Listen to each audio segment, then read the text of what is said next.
નમસ્કાર મિત્રો, ગઈકાલ વરસાદના વિરામ બાદ આજે બપોર બાદ ફરી ગુજરાત રાજ્યની અંદર શરૂ થશે વરસાદનો દોર। તો બીજી તરફ અત્યારે બંગાળની ખાડીની અંદર નવી એક વરસાદી સિસ્ટમ પણ બનવાના આરે પહોંચી ચૂકી છે। મિત્રો, આ સિસ્ટમ થોડી જ કલાકોની અંદર મજબૂત બની અને લો પ્રેશરની અંદર પરિવર્તિત થઈ જશે। બંગાળની ખાડીમાં બનેલી આ વરસાદી સિસ્ટમે મિત્રો અત્યારે પોતાની તરફ ભેજ ખેંચવાની શરૂઆત કરી દીધી છે ને આપણે આજે મિત્રો 18મી જુલાઈ અને ગુરુવાર થયો છે। તો આજના આ વિડીયોની અંદર જાણીશું કે આજે ગુજરાત રાજ્યના કયા વિસ્તારોની અંદર બપોર અને સાંજના સમયગાળા દરમિયાન રહેશે વરસાદની આગાહી। તો બીજી તરફ આજની તારીખમાં હવામાન વિભાગે ગુજરાતના કયા વિસ્તારોને મિત્રો રેડ એલર્ટ આ સાથે જ ઓરેન્જ એલર્ટ અને યલો એલર્ટની અંદર મૂકવામાં આવ્યા છે। આ તમામ જાણીશું એ પહેલાં જો મિત્રો તમે અમારી આ આઈ ખેડૂત ન્યૂઝ ચેનલ પર નવા છો તો ખાસ મિત્રો આ ચેનલને સબસ્ક્રાઇબ કરી દેજો। સૌથી પહેલાં તો આપને જણાવી દઈએ તો મિત્રો ગઈકાલ વરસાદની આગાહી અનુસાર રાજ્યની અંદર વરસાદ જોવા નહોતો મળ્યો। મોટાભાગના વિસ્તારોની અંદર તડકાનો માહોલ અને વાદળછાયું વાતાવરણ જોવા મળ્યું, પરંતુ કેટલાય વિસ્તારોમાં અતિ ભારે વરસાદની હતી આગાહી, પરંતુ હળવો વરસાદ પણ એ વિસ્તારોમાં જોવા નથી મળ્યો। એમનું કારણ મિત્રો બંગાળની ખાડીની વરસાદી સિસ્ટમ જે મધ્ય ભારત પર લો પ્રેશરના ફોર્મમાં ગઈકાલ સક્રિય હતી, પરંતુ અરબી સમુદ્રની અંદર એક અપર એર સાયક્લોનિક વરસાદી સિસ્ટમ હતી કે જે ગુજરાતથી ખૂબ જ દૂર ચાલી ગઈ હતી ને જેમના વાદળોનું જે પણ સર્ક્યુલેશન જોવા મળ્યું હતું એ તમામ સર્ક્યુલેશન અરબી સમુદ્રની અંદર વરસાદ ઠાલવી દીધો। તો આ વરસાદી સિસ્ટમે ગુજરાતની અંદર વરસાદ ન આપવાના બદલે મિત્રો અરબી સમુદ્રની અંદર તમામ વરસાદનો માલ ઠાલવી દીધો ને જેને લઈ ગુજરાતના વિસ્તારોની અંદર ભારે વરસાદની આગાહી હતી, એ વિસ્તારોમાં વરસાદ જોવા ન મળ્યો। તો ત્યારે આપને જણાવીએ તો મિત્રો અત્યારનું લાઈવ સેટેલાઇટ પિક્ચર તમે જોઈ શકો છો કે અરબી સમુદ્રની અપર એર સાયક્લોનિક વરસાદી સિસ્ટમ હતી ગઈ કાલ રાતથી એ નબળી પડી અને જેના બે ભાગો થઈ અને જેમાંનો એક ભાગ અત્યારે ગુજરાતની નજદીક થોડો પહોંચી રહ્યો છે, જેને લઈ અત્યારે જ તમે જોઈ શકો છો કે કચ્છ અને અરબી સમુદ્રમાં દ્વારકાના દૂરના કાંઠાના જે વિસ્તારોથી લઈ એ વિસ્તારોમાં આ અપર એર સાયક્લોનિક વરસાદી સિસ્ટમના નબળા ભાગને લઈ અત્યારે આ વિસ્તારોમાં કડાકા ભડાકા સાથે સાગરમાં જોવા મળી રહ્યો છે વરસાદ। તો બીજી તરફ ખાસ મિત્રો દક્ષિણી ગુજરાત અને સૌરાષ્ટ્રના ભાગોની અંદર હવે પછી જે સિસ્ટમો હતી એ દૂર ચાલી ગઈ છે, જેને કારણે ચોમાસાનો કરંટ જે મોસમી નૈઋત્યના પવનોની અસર ફરી ગુજરાતના સૌરાષ્ટ્ર અને દક્ષિણી ગુજરાતના ભાગોની અંદર શરૂ થશે। તો બીજી તરફ મિત્રો બંગાળની ખાડીની વરસાદી સિસ્ટમ પણ ફરી મધ્ય ભારત સુધી આવવાની છે અને જેને લઈ કયા ભાગોની અંદર ફરી વરસાદ કયા દિવસે ભારે જોવા મળશે આ તમામ જાણીએ પહેલાં જો મિત્રો તમે અમારી આ ચેનલ સાથે ખૂબ નવા હો તો સાથે આ ચેનલને સબસ્ક્રાઇબ કરવાનું ના ભૂલશો, કારણ કે પળે પળની માહિતી આ ચેનલ થકી અમે પહોંચાડતા રહીએ। હવે મિત્રો આપણે જાણીએ તો આજે 18મી તારીખ છે અને ગુરુવાર થયો છે। તો આજે ગુજરાતના કયા ભાગોની અંદર આજ માટે કયા જિલ્લાની અંદર હવામાન વિભાગે કયું એલર્ટ આપ્યું છે? જો કે મિત્રો મોડેલોના આધારે આપણે જાણીશું કે કયા ભાગમાં કેટલો વરસાદ નોંધાશે, પરંતુ હવામાન વિભાગના એલર્ટના વિસ્તારો જણાવી દઈએ તો આજે હવામાન વિભાગ તરફથી પશ્ચિમી સૌરાષ્ટ્ર અને દક્ષિણી ગુજરાતના ભાગોની અંદર રેડ એલર્ટ આપવામાં આવ્યું છે, જેની અંદર મિત્રો દ્વારકા જિલ્લો હોય, આ સાથે જ પોરબંદર જિલ્લો હોય, જૂનાગઢ જિલ્લો હોય, રાજકોટ જિલ્લો હોય અને જામનગર જિલ્લો, આ વિસ્તારોની અંદર આજે હવામાન વિભાગે રેડ એલર્ટ હવામાનનું આપવામાં આવ્યું છે। તો બીજી તરફ દક્ષિણી ગુજરાતની અંદર પણ વલસાડ અને નવસારી આ બે જિલ્લાની અંદર રેડ એલર્ટ આપવામાં આવ્યું છે, એટલે કે ભાગોમાં અત્યંત ભારે વરસાદની આજે રહી શકે આગાહી।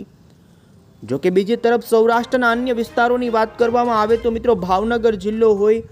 આ સાથે જ અમરેલી જિલ્લો હોય, તો બીજી તરફ મિત્રો બોટાદ, મોરબી, સુરેન્દ્રનગરના વિસ્તારો હોય, આ વિસ્તારો ગીર સોમનાથ જિલ્લો હોય, તો એ વિસ્તારોની અંદર ઓરેન્જ એલર્ટનું સિગ્નલ આપવામાં આવ્યું છે, એટલે કે વિસ્તારોની અંદર અતિ ભારે વરસાદ ખાબકી શકે। તો બીજી તરફ મિત્રો મધ્ય અમદાવાદ લાગુના વિસ્તારો હોય, સુરેન્દ્રનગર લાગુના વિસ્તારો, આ સાથે મોરબીના કચ્છના વિસ્તારો, તો બીજી તરફ દક્ષિણી ગુજરાતની અંદર ભરૂચથી લઈ સુરત, નવસારી આ વિસ્તારોની અંદર યલો એલર્ટ આપવામાં આવ્યું છે, એટલે વિસ્તારોમાં ભારે વરસાદ રહી શકે। તો બીજી તરફ મધ્ય પૂર્વ ગુજરાતના વિસ્તારોની અંદર ખાસ કરીને મહીસાગર, દાહોદ, પંચમહાલ લાગુના વિસ્તારો, એ તમામ વિસ્તારોની અંદર મિત્રો વરસાદની નહિવત આજે આગાહી હવામાન વિભાગે મિત્રો કરી છે, પરંતુ ખાસ આપણે મોડલોના આધારે જાણીએ હવે તો આજે રાજ્યના કયા ભાગોની અંદર જોવા મળશે વરસાદ, જેમાં પણ આજે બપોર દરમિયાન જ અમુક વિસ્તારોની અંદર શરૂ થઈ જશે વરસાદ અને સાંજે અમુક ભાગોમાં વરસાદ વધતો જશે. ને જાણીએ તો મિત્રો આજે 18 તારીખના બપોરના સમયગાળાની આગાહી જોઈએ તો આજે સૌરાષ્ટ્ર અને કચ્છના ભાગોની અંદર સારા વરસાદની આગાહી બપોર બાદ જોવા મળી રહી છે, જેમાં ખાસ કરીને આપ અહીં જોઈ શકો છો કે સૌરાષ્ટ્રની અંદર આજે બપોરના સમયગાળા દરમિયાનથી જ વરસાદ શરૂ થશે, જે ખાસ રાજકોટ લાગુના મોરબી આજુબાજુના પંથકો હોય, આ સાથે જ રાજકોટના જામનગર લાગુના વિસ્તારો, તો બીજી તરફ અમરેલી લાગુ અને રાજકોટ લાગુના વચ્ચેના વિસ્તારોની અંદર અમુક વિસ્તારોમાં સારો વરસાદ જોવા મળે, તો બીજી તરફ બપોરે ભાવનગરના પણ શેત્રુંજય આજુબાજુના પંથકો સાથે જ મિત્રો તળાજા મહુવાના ગ્રામ્ય પંથકોથી લઈ આપ અહીં જોઈ શકો છો કે ગીર સોમનાથ અને જૂનાગઢના દરિયાના કાંઠાના વિસ્તારોની અંદર આજ બપોરથી જ ઘણા વિસ્તારોની અંદર હળવા મધ્યમ તો અમુક વિસ્તારોની અંદર મિત્રો ભારે વરસાદ પણ આજે જોવા મળી શકે છે. તો બીજી તરફ કચ્છની અંદર પણ કાંઠાના વિસ્તારોથી લઈ આપ અહીં વિસ્તાર વાઇઝ જોઈ શકો છો તો નગવેરી લાગુના વિસ્તારો હોય, આ સાથે જ ગાંધીધામ લાગુ માંડવીથી લઈ ભુજ આજુબાજુના વિસ્તારોની અંદર બપોરથી જ ઘણા ભાગોની અંદર આજે સારા વરસાદના સંકેતો જોવા મળી રહ્યા છે. તો બીજી તરફ મિત્રો અરબી સમુદ્રમાંથી આવતો ભેજ ખાસ કરીને દક્ષિણી ગુજરાતના ભાગોમાં પણ આજે વરસાદની શરૂઆત કરશે, જેની અંદર મિત્રો મુંબઈના કાંઠાના વિસ્તારોથી લઈ વલસાડ લાગુના વિસ્તારો હોય, ડાંગ લાગુના વિસ્તારો હોય, આ સાથે જ મિત્રો આપ અહીં જોઈ શકો છો કે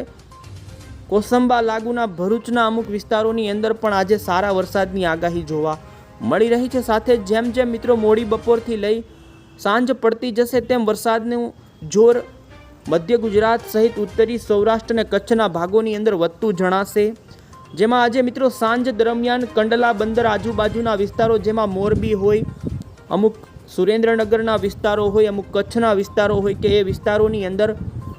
ગાજવીજ અને વીજળીના કડાકા સાથેનો સાંજ દરમિયાન જોવા મળી શકે છે વરસાદ. તો બીજી તરફ કચ્છના ઘણા ભાગોની અંદર આજે સારા વરસાદની આગાહી રહેલી છે, જેની અંદર મિત્રો સાંજ દરમિયાન રાપર, ખાવડા, ભાડલી લાગુ, લખપત લાગુ એમ છૂટાછવાયા કચ્છના ઘણા ભાગોની અંદર આજ સાંજ દરમિયાન સારા વરસાદના સંકેતો જોવા મળી રહ્યા છે. તો બીજી તરફ દ્વારકા, જામનગર, જૂનાગઢના વિસ્તારોની અંદર પણ આજે છૂટાછવાયા વિસ્તારોમાં મિત્રો બપોર બાદ ઘણા વિસ્તારોની અંદર સારા વરસાદો પડશે, ગઈકાલ જેવું આજે જોવા નહીં મળે. મધ્ય અને પૂર્વ ગુજરાતના જિલ્લાની વાત કરવામાં આવે તો મિત્રો વડોદરા, આણંદ, નડિયાદ, ખેડા, ગોધરા, મહીસાગર, અરવલ્લી, દાહોદ, પંચમહાલ, છોટાઉદેપુર આ જિલ્લાઓ જે મધ્ય અને પૂર્વ ગુજરાતના છે વિસ્તારોની અંદર પણ મોડી સાંજ દરમિયાન વાતાવરણમાં પલટો આવે ને અમુક વિસ્તારોમાં હળવાથી મધ્યમ વરસાદ. તો ઉત્તરી ગુજરાતના ભાગોની વાત કરવામાં આવે તો આજે ખાસ મોડી સાંજ અને આપ અહીં જોઈ શકો છો એ દરમિયાન બનાસકાંઠાના ઉત્તરીય ભાગો જે જોવા મળી રહ્યા છે, રાજસ્થાન લાગુના કાંઠાના વિસ્તારોની અંદર મિત્રો વીજળીના કડાકા અને ગાજવીજ સાથે ઉત્તર ગુજરાતના આ ભાગોની અંદર પણ આજે સારી વરસાદની શક્યતા જોવા મળી રહી છે. તો આ રીતે મિત્રો સાંજ આજ બપોર બાદ વરસાદનો સાચો ખેલ શરૂ થશે ને ઘણા ભાગોની અંદર સારા વરસાદ જોવા મળી શકે છે. તો બીજી તરફ હવે પછી મિત્રો આપણે બંગાળની ખાડીની વરસાદી સિસ્ટમ અંગે જાણી લઈએ. તો આપ અહીં જોઈ શકો છો આવનારી 12 કલાકની અંદર આ વરસાદી સિસ્ટમ લો પ્રેશરની અંદર પરિવર્તિત થાય અને ભારતના પશ્ચિમ બંગાળ રાજ્યની ઉપર આ સિસ્ટમ ત્રાટકે ને ધીમે ધીમે પશ્ચિમી ઉત્તરી દિશા તરફ આ ગતિ કરતી જોવા મળી રહી છે. આ સિસ્ટમ મિત્રો મધ્ય ભારત સુધી આવે ત્યારબાદ ઘણી નબળી પડે, પરંતુ આ સિસ્ટમ ગુજરાત સુધી આવે તેવા સંકેતો નથી, પરંતુ આ સિસ્ટમના બહોળા સર્ક્યુલેશનના વાદળો ગુજરાત ઉપર મિત્રો ખાસ કરીને 22મી તારીખે અને 21મી તારીખે એટલે કે 21 અને 22મી